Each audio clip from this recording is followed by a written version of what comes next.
Welcome to Clandestine Radio Podcast, Season 4. I don't know, I guess I just had the ambition to talk to people this year, bring back the interview format. I also still try to do several deep dives and cover some topics that I've really been wanting to get to and never had a chance to. And I guess just hope that everybody's willing to come along for the ride.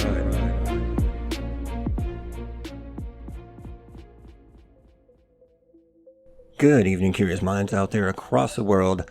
As always, I'm your host, DJ Jazwa, and this is the first Behind the Radio for Season 4, and the following to the first File001, Aliens, Bodies, Data, and Redactions. This has been a very busy off-season since New Year's Eve, both for the show as well as this crazy world that we now find ourselves in. As you heard at the end of the first episode, we have expanded into some new and exciting directions. One reason for that is to help keep the show ad-free always and going strong, but another very important reason is because there will be times this season, several actually, when the material we'll be getting into is going to either be too much to fit into a standard episode and expect people to actually listen to at least on Spotify, or it will contain material that will be too graphic or controversial in nature to really include in episodes without at least risking the show's hosting or it just having to come right back down. I'm not going to linger on the what's and whys any further, but if you are interested in helping to support the show or getting a ton of great extras, then the Patreon is now there for that. No pressure, likes, shares, reviews, and interaction help plenty as well, and all of it is greatly appreciated. So, with that said, let's go ahead and dig into this last episode a bit before we take a look at all of the wild shit that we've seen since the start of 2026. Oh, and these BTR episodes are going to be a little more raw and unfiltered than what we've done in the past, so buckle up. I tried to give a broad overview of the massive topic of aliens in this episode. Obviously, that story stretches for centuries, and we could have done a whole season or 12 on it, as many others have. And yeah, I'm looking at you, ancient aliens, with your 20-something seasons of speculation. What about it? So I chose instead to touch on a few examples of the various types of evidence that we've seen, including the two biggest ones of late, and then kind of shift into what would it actually even take to definitively prove their existence beyond a shadow of a doubt, and if that is even possible in this day and age. Because honestly, if that bar is too high to clear, then giving you guys all of the evidence in the world would be pointless. There are a lot of topics and cases that I didn't get into because I either felt that they had already been done to death, and I didn't really feel that there was anything new that I could offer, or there wasn't enough there to really add much to the conversation, I felt. I didn't get into any of the abduction cases, because they were mostly kind of hinged on one or a few witnesses anyway. Abductee accounts, even really compelling ones like Betty and Barney Hill or the Travis Walton story, really truly come down to do you believe them or not. And a lot of the really compelling sightings, like Rendlesham Forest for example, have been covered to death, at least I feel. Like I said, I have no new evidence to present to you that would probably sway you one way or the other on any of that anyway. So instead, I picked a few lesser known cases, which of course will vary person to person, to try to discuss and I guess give a rundown of some of the most compelling recent evidence that I've seen out there. As far as my beliefs go, I feel like there's enough evidence there at this point that it's hard to reasonably deny that something is out there. As to what that is exactly, I think that is where things kind of get interesting. We tend to automatically believe that anything that seems like a life form that we can't explain or that shouldn't be here, or that moves and behaves in ways beyond our imagination, obviously has to come from some distant planet. Early sci-fi bears some of that responsibility, I feel, in the way that we see and interpret things in the way that best fits into our preconceived notions and categories. However, I also feel that as vast as our universe is, and as many planets that are out there within habitable zones from their suns, it seems kind of audacious to proclaim that we are the only life anywhere out there. Especially considering that even within our own comparatively small little solar system, we are already finding the building blocks of life and evidence of planets having previously supported it. I suppose the best way I can summarize my beliefs on the matter is that it is easily possible, in my estimation, that there is some manner of life beyond our little solar neighborhood here. And with all the evidence that has accumulated and come out at this point, it's reaching an undeniable point where we almost have to admit that something beyond us is flying around up there, likely crashing, abducting, and interacting with us throughout time. What that is exactly and what they would want, well, that's where I have to stop short of claiming to know. But I feel like there's very little is off the table at this point, and something is out there that we don't fully understand. I think the most compelling evidence from this last episode, though, was the Nazca tridactyls. I actually came really close to covering those last season, but I guess I wrongly bought into the debunked narrative and the claims that those little doll-looking ones were all that there was. I guess aside from the clearly human-looking mummies in the Coachella Cemetery there in Nazca. Then, during the course of researching this episode, back in January, I stumbled onto the tridactyl.org website, as well as Ed Casas from the tridactyls.com website, and started truly going through the evidence myself. I was honestly blown away. These bodies are not some cobbled together forgeries or misidentified Homo sapien adjacent relatives of ours. They are very distinctly separate from any of that, to me, and represent the best chance that we currently have at proving life beyond our world. Not to say that they definitely prove that, but they at very least appear to prove that we missed something along the way. If you're curious about those specimens, then be sure to check out the interview that I posted last week with Ed Casas. We dug through the DICOM files, the CT scans and everything, and kind of went through these in a lot more detail. And Ed is really one of the most qualified experts in that field. He isn't some armchair ufologist. He holds degrees in both anthropology and social sciences, and he's worked in the field of archaeology and been a history professor. He ran the education department at the Graves Museum of Archaeology and Natural History, among many other accomplishments along the way, which is a theme that you will see come up pretty often throughout this season. We're going to be talking to some well-accredited experts within their unique fields who bring something compelling and unique to the table. And they all bring with them knowledge and perspectives that you likely won't get anywhere else. So I hope you guys will enjoy that. But if not, like always, just let me know. We can adjust things moving forward. This is a democracy, unlike how our government has been functioning the last few decades. And that's really about all I wanted to add about this first episode. They will get dicier as we go along, though. 3 of them in particular that I can think of. Hang in there, it's going to be a wild season. For now, though, let's go ahead and switch gears and break down some of the absolute batshit insanity that 2026 has brought with it so far, and hit a little news break. Oh, and on aliens, yeah, I want to believe. We'll see.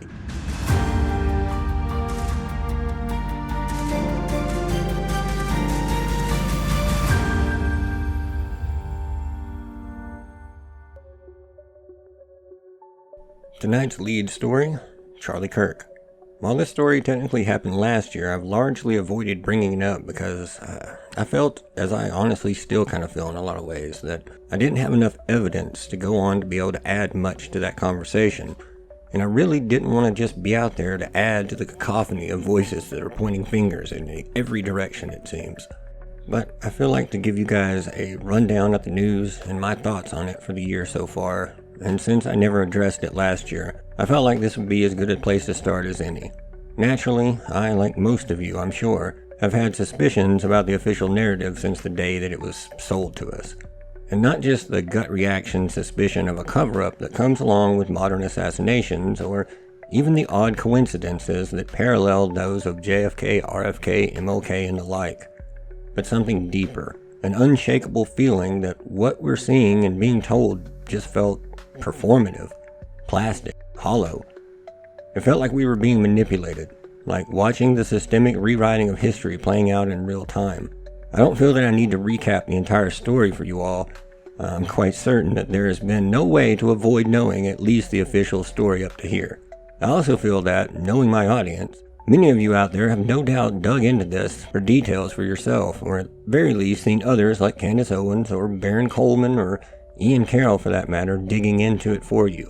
All of them bringing very compelling evidence and new angles to the conversation. So I'll just pick a few of those more interesting details to discuss real quick and give my take on it. Aside from all of the highly suspicious details surrounding our alleged shooter Tyler Robinson, and before the shooting ever took place, key figures in the story were the subject of mysterious Google searches from Israeli IP addresses. Not just Tyler, but the hospital, the surgeon, and several others.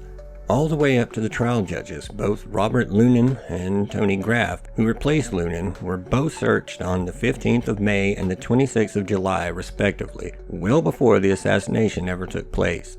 as were all of the judges who were even being considered for Loonan's vacancy. The shooting itself reeks of bullshit. From the supposed 30-06 bullet that somehow magically left only what we were told was an entrance wound but was stopped, and not just stopped, but miraculously stopped by his quote-unquote Superman neck, rather than it ripping a massive exit wound and continuing to rip through whatever was behind it, as I'm sure anyone with even a cursory grasp of that ammo's potential could tell you. And after the shooting, they just went on to allow attendees to roam around the crime scene for at least 20 minutes after. And then George Zinn, who was, by the way, a 9/11 witness and was interviewed on that day. In the months after the Boston bombing, he also was arrested for terroristic threats where he emailed organizers of the Salt Lake City Marathon asking if they, quote, needed anyone to place bombs near the finish line, as well as numerous arrests for trespassing in political spaces, and of course for yelling that he shot Charlie Kirk, causing a big distraction that is believed to have helped allow the real perpetrator or perpetrators to get away before agents could find CSAM on his phone and arrest him again. The anomalies from that point forward are far too numerous to go through. So instead, I'll just give you my thoughts, and I may do a single episode deep dive on the case if that's something that you guys want, because there is a lot, and I mean a lot to that story. While I can't go quite as far as naming the full list of those behind it, I can say with a reasonable amount of certainty at this point that it wasn't Tower Robinson, and it was pulled off most likely by elements within the US and or Israeli governments. There's just too much evidence and too many coincidences that do not fit with the official narrative. No tinfoil hat needed, just an honest analyzing of the available facts. It never felt right, none of it. The behavior and actions of the FBI, and don't even get me started about Erica. She gives hardcore sociopath vibes if I've ever seen them. And I have, and she does, all day. And since the time that I wrote this part of this story, we found out that the bullet could not be matched to the supposed gun. It would seem that the official narrative is beginning to crumble right in front of our eyes. I think we kind of all knew that was coming at some point, unless they... And what really puzzles me is how did the person that was responsible for switching out the ammo not do their job? Somebody must have dropped the ball along the way in this cover-up, or we wouldn't even have this information. It's going to be very interesting to see how this all plays out. But like I said though, this case needs a whole episode, so if it is something that you guys would genuinely be interested in, I'll be glad to lay out and provide all of the evidence and we can go through it together. Story 2. Epstein bombshells dropped. While I won't be spending much time getting into all of this in detail because we do have a massive series coming out about it soon. Slight spoiler alert there. I would be remiss not to at least mention the story that dominated the news cycle for the last several months.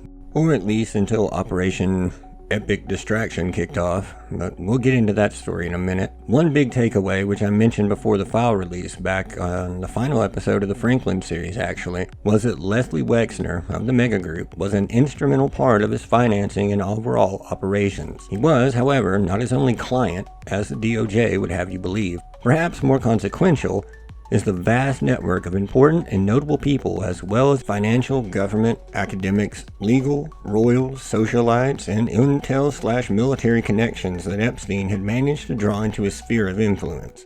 And while it would be irresponsible of me to suggest that they are all involved in illegal activities of some sort, I think it's pretty notable how many were directly involved with him post his conviction. Perhaps most notable, though, is the vast amount of files that have been strategically withheld or removed. Mind you, the complete disclosure to this point are files that were handed over to the DOJ after the FBI held them and had ample time to sanitize them long before they ever reached the redaction-happy hands of the DOJ. And they also don't include any of the CIA's files, or any files at all really, no emails, financial records, or correspondence from the end of 1999 through the end of 2001, outside of some very sparse documentation, which remains pretty sparse all the way up until about 2005. And as tapped into world events as he tended to be, I found it odd that it seems nearly all discussion of 9/11 was absent, save one document, which is from 2003, and it's EFTA 02333606. And that's where Ghislaine was asked if she would have, quote, any interest in being on the Shadow Commission for 9/11. The membership list is secret. While I've seen one or two other people mention this email as from Jeffrey Epstein to Maxwell, It was actually from a possibly even more compelling person, and the form of a well-known investigative journalist named Edward J. or Ed Epstein. This email would have been lost had it not been accidentally flagged as part of the Epstein file collection. While not from Jeffrey, it still raises some compelling questions. Ed Epstein, while presenting as an investigative journalist who covered mostly already exposed conspiracies and corruption cases, also worked to debunk and discredit stories that he felt were baseless conspiracy theories, and to label those who believed in such as crazy. So if you're thinking controlled opposition about now, I would say that you have pretty great instincts, as he would be a prime candidate. Jeffrey would also correspond with him several times that we know of, including in 2016, well after his 2008 conviction, in EFTA 00638579, which is in dataset 9,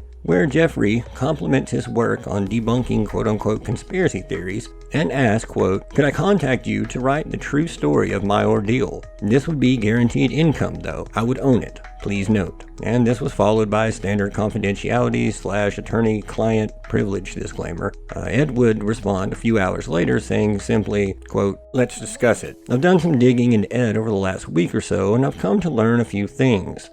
While he is commonly applauded by the mainstream press for being an investigative journalist, one who has covered the Kennedy assassination and done several minor exposés on government malfeasance, what he did more than anything was present long exposed and largely inane angles of stories, run cover-up press of real stories, quote-unquote debunks of conspiracies, give soft coverage of true criminals, and serve as little more than controlled opposition. Oh, and he was close friends with James Jesus Angleton, the CIA counter-intel czar from 54 to 75, who also has a statue dedicated to him in Israel for the work that he did to help them while he was working at the, quote, Israel desk at the CIA.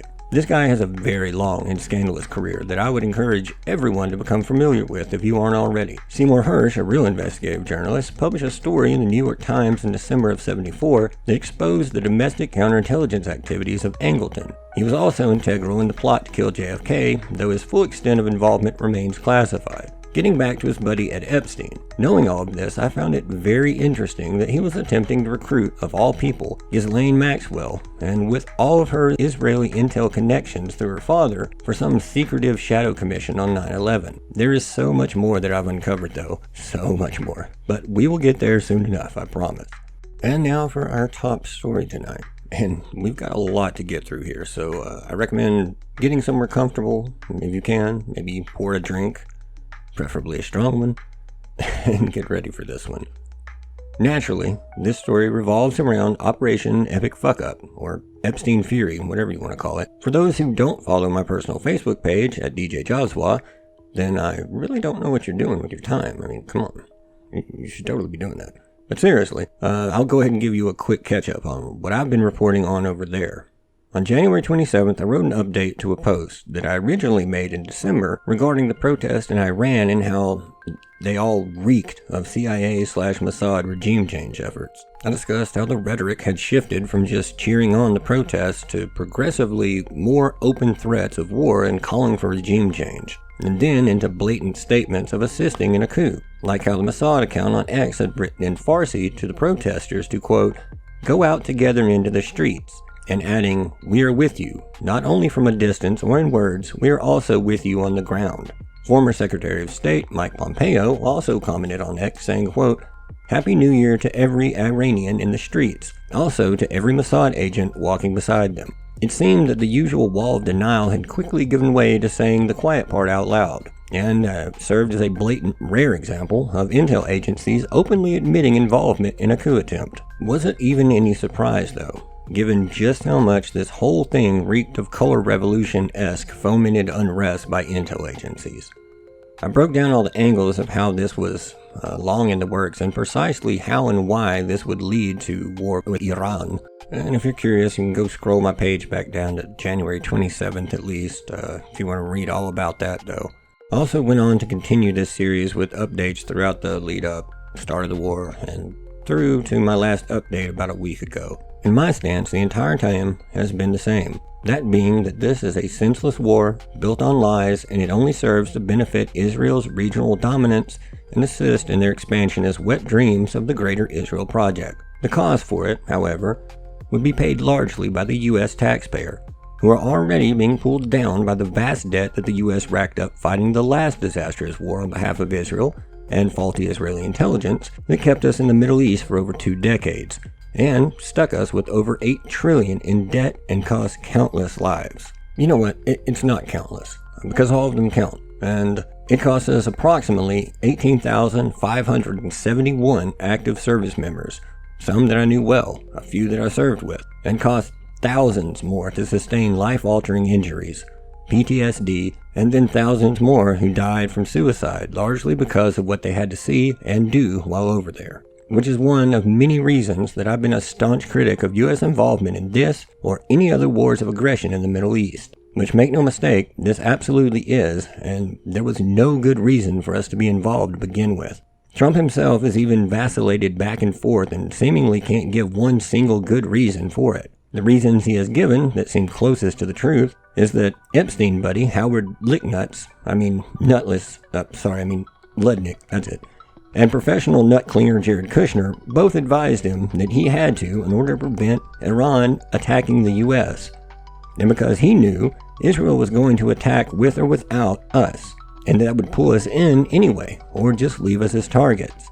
Let's set aside how woefully underqualified his 2 quote-unquote advisors are in this, and I guess because I'm feeling charitable today, we'll even skip over his quote-unquote feeling that he had, and let's zero in on the elephant in the room, shall we? Israel was going to attack regardless. Okay, and why can't we let them be big boys for once and fight their own wars, instead of slapping a bigger foe and then running and crying behind our legs for cover? Well, there isn't an easy answer for that. But in my opinion, and this is solely my opinion based on what information I have, everyone is free to feel what they want, it is most likely one of 3 things or any combination of all of them. The first and most obvious one is that well before Trump's second run even took place, and then far more blatantly before this one, AIPAC, more specifically Miriam Adelson and her Jewish super PAC friends, donated heavily to Trump's re-election campaign. Adelson alone accounted for over $106 million through her super PAC, Preserve America, which is a pretty laughable title, to be honest.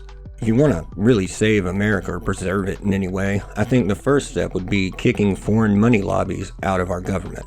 All of them. The Republican Jewish Coalition, an AIPAC ally, and second funding arm of the powerful Jewish lobby, dropped over $14 million in Trump's coffers, bringing the election funding from Jewish lobby sources alone to $230,473,622, and probably some change.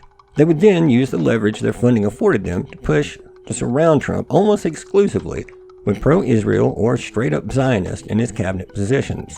As the admin became fully formed, we saw more and more positions filled up by people who were open supporters of the pro-Israel cause. Vance only received around $167,000 from the Israel lobby, but his mentor, the Antichrist-obsessed, staunchly pro-Israel billionaire Peter Thiel, chipped in $15 million to help secure Vance's 2022 U.S. Senate run in Ohio, and that helped position him as Trump's running mate. And let's not forget that Thiel co-founded Palantir Technologies, which those of you who follow those things or are subscribed to the newsletter will recognize as the CIA-backed and AI-powered analytics firm that assisted Israel in identifying and generating quote-unquote kill list of Palestinians in Gaza, after agreeing to a strategic partnership with the Israeli Defense Ministry to supply said technology used in the genocide in Gaza. It's probably worth mentioning that in early 2025, not long after Trump took office, he would award government contracts to Palantir that totaled somewhere in the ballpark of $970.5 million.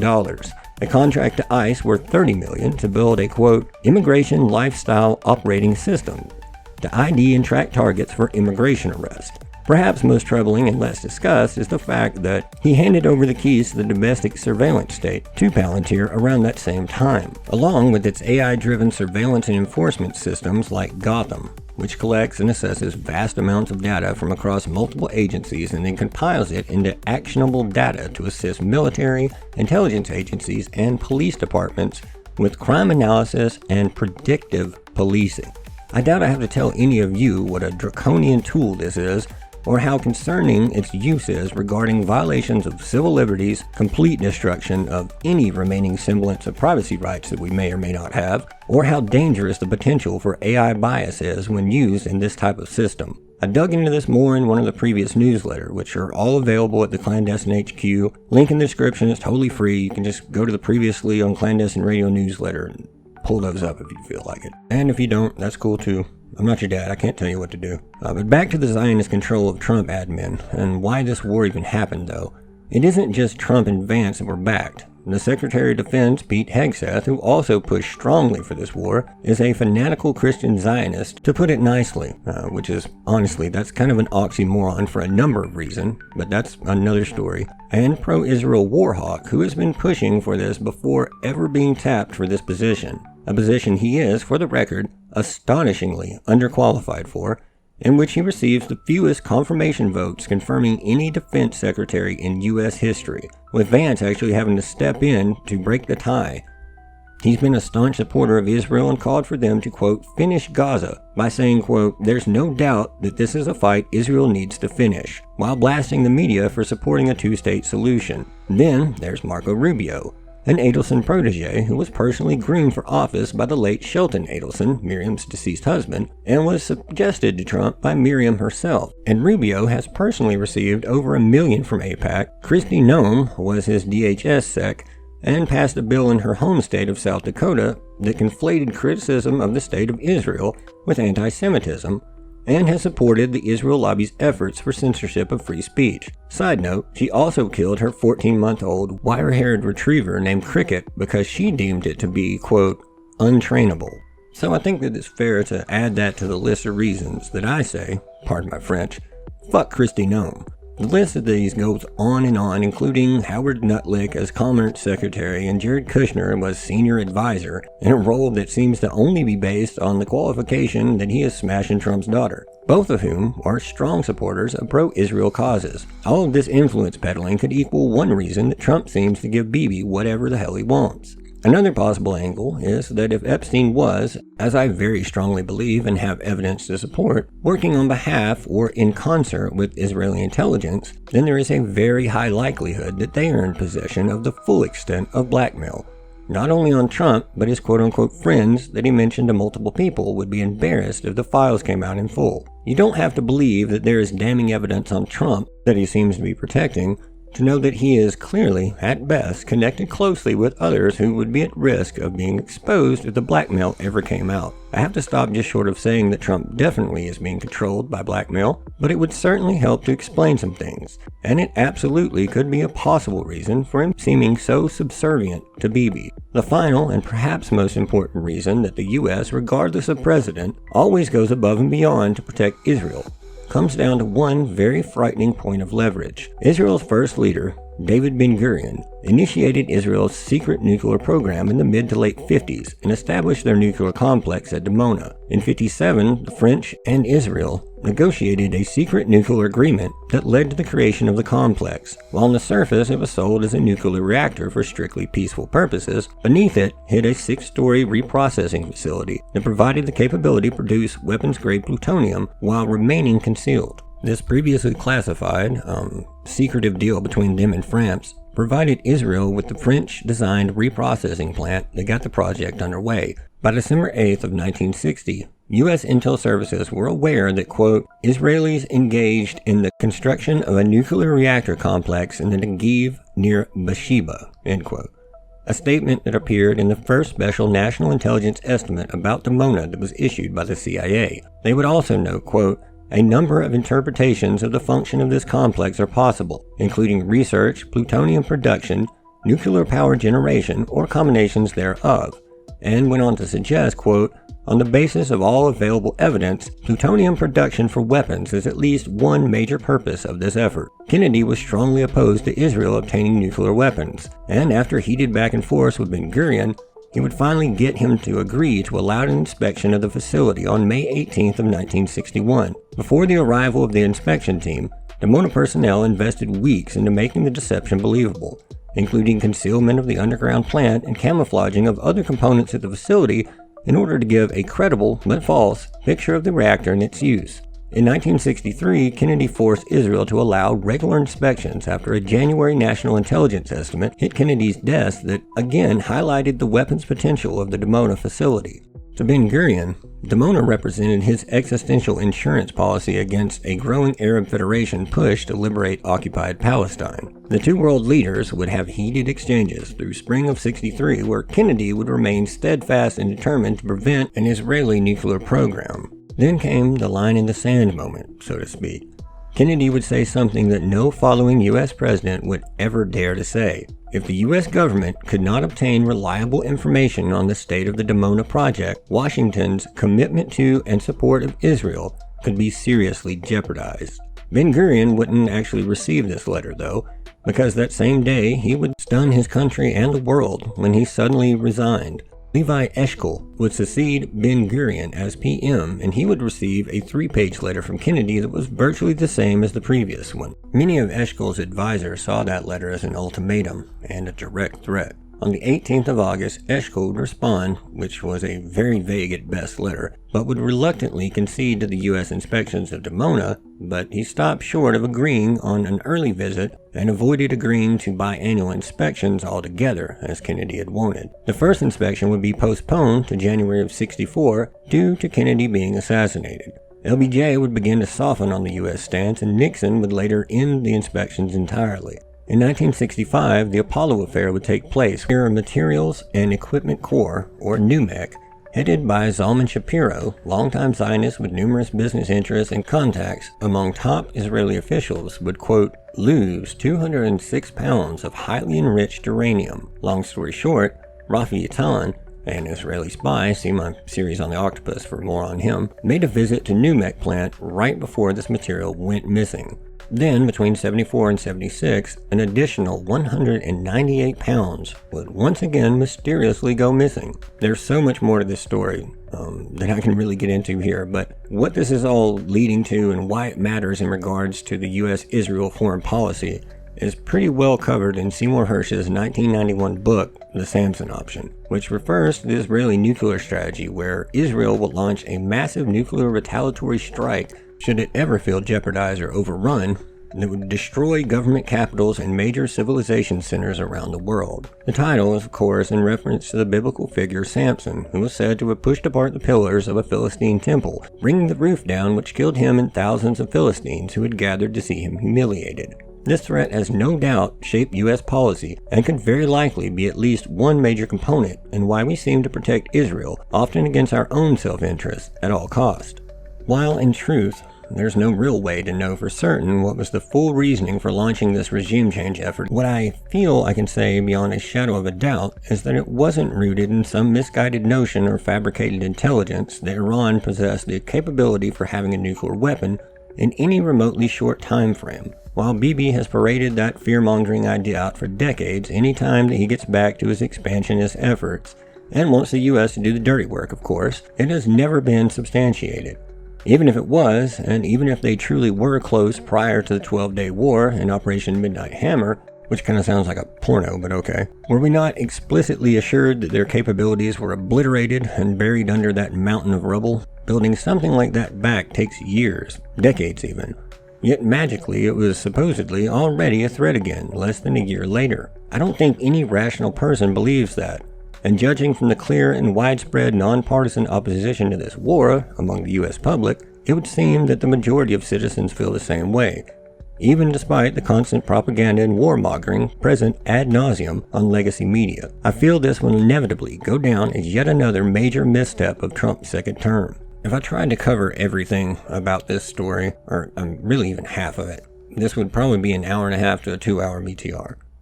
I've done my best to try and put out updates on my Facebook page. If you guys want to go there and follow that, if you're curious, it's there for you. It doesn't really matter to me, but I wrote several lengthy and detailed articles with sources explaining everything that's really going on. Because there's been a pretty massive media blackout as far as on-the-ground reporting of what is really going on.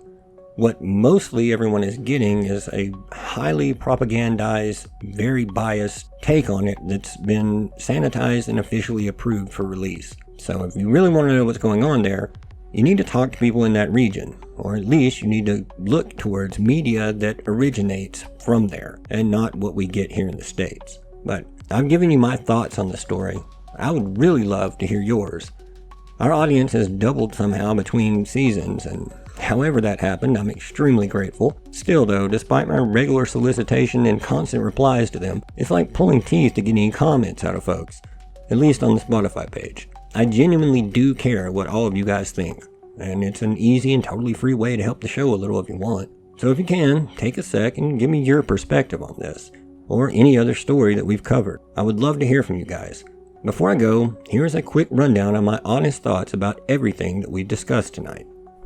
So as for File001, I think that there's some really compelling evidence out there to support the existence of beings that are at least beyond what we currently understand. In my honest opinion, I feel that the physical evidence represented by those genuine tridactyl bodies that we went through needs very extensive and transparent examination by as many experts and labs as we can possibly get on it. If you watch my interview with Ed Casas, we did go through all those scans and the DNA evidence in pretty decent detail, and while I don't subscribe to every theory that Ed asserts, I haven't heard anyone else put forward anything better. And I do feel that it is pretty obvious that what we are looking at are, at the very least, real, and thus far unexplained specimens of some sort. Time will tell where it all leads though. As for the news, there is, again, in my opinion, much more to the Charlie Kirk story that we are not being told, and the complete resistance of TPUSA and Erica to even entertain, much less push for a full investigation, is highly suspicious. The whole thing reeks of a cover-up. Everything from the lone gunman with tons of evidentiary contradictions, including apparently ballistics evidence that was released during the course of my writing this episode that doesn't match up, to each and every phase of this quote-unquote investigation being rife with inconsistencies, to the clear lack of concern for any other suspects, and the blocking of investigations by the FBI. Nothing here passes the sniff test. None of it seems right, and I'm not buying the official narrative on this one, not even a little bit. As far as Epstein goes, now, you'll be hearing my full thoughts along with the evidence to support them very soon, rest assured. But to speak broadly about it, I feel like we're only getting a very small piece of the puzzle. Even with as much research and work that I put into that, it's very obvious that the documents that would actually prove, beyond a shadow of a doubt, many of the suspicions that are raised within the documents that we got are not present. So they released just enough to kind of let us know, yes, something's going on, but not quite enough to definitively prove it. So it's very, very frustrating. I feel that some things I will be able to prove beyond much of a shadow of a doubt, but we'll talk about all of that again very soon. In summary, I guess where 2025 became known as a year full of revelations and truths exposed, thus far, 2026 has been a year of cover-ups, damage control, disinformation, and deceit, where we all naively hoped that getting Trump in would lead to the deep state being exposed and truth finally coming out. What we got, more often than not, was Trump being conscripted into the very deep state that he once threatened, the one that likely tried to kill him, and him becoming a major component in the cover-up apparatus that we had hoped that he might dismantle. In truth, this year has already moved us dangerously close to the brink of global disaster, to the end of not only U.S. hegemony, but to the end of the dollar and our economy as we know it. What we are seeing are constant signs and effects of placing economic band-aids over systemic bullet wounds. That being said, I never want to say that there's no hope, and I always at least try to let that be the focus and main takeaway. We can always pull this all back from the brink, at least until we truly allow ourselves to be taken over that ledge. If we ever want to do that, or have any real lasting and positive change though, then we have to eventually recognize that partisan politics is little more than political theater, aimed at dividing and negating our power, while placating the masses with the illusion of choice and control. It keeps us cheering for tyranny, so long as it is first applied to the quote other side of the aisle. It keeps us oblivious to true power, easily led, controlled, and manipulated until we are so lost and turned around that we find ourselves begging further subjugation under the false pretense of safety. None of this is an accident, and it isn't a side effect of a system gone astray. It's the feature that supports and enables the entire system, and the sooner we realize this and we come together, the better our chances for freedom of any sort in the future will be. Okay, so that's my soapbox rant for tonight. I love you guys. Thank you for listening and coming back this week. And I hope that you'll stick around because I've got a hell of a season planned for you. No show next week, but I will be back the following week with part 1 of a series that's been like 8 years in the making. It's one of many that you guys have asked for, and it's the first of the really dicey series that we've got going on this season. So be sure, as cliche as this is, that you're subscribed to the show or follow wherever you listen. There's some links in the description if you want to go deeper, support the show, and should the Patreon ever take off and do something, rest assured that all of that will be going right back into the show. That would allow me to hire some staff that I desperately need. If you guys could see the mess of documents that I'm going through, everything that I do to create these episodes, it's comical and torturous a lot of the time. But I do it for you guys. I love you guys. And I hope that you guys have enjoyed the beginning of the season so far. It will certainly get better and way more intense than this, but I thought, aliens are a decent, broad enough topic to kind of ease us in one little step at a time into this season. But that's going to change dramatically very soon. So, that in mind, I guess I'll give you the old spiel here and let you go on about your business. So, take care of yourselves out there. Take care of one another whenever you can. And I'll talk to you all again real soon on the next Clandestine Radio.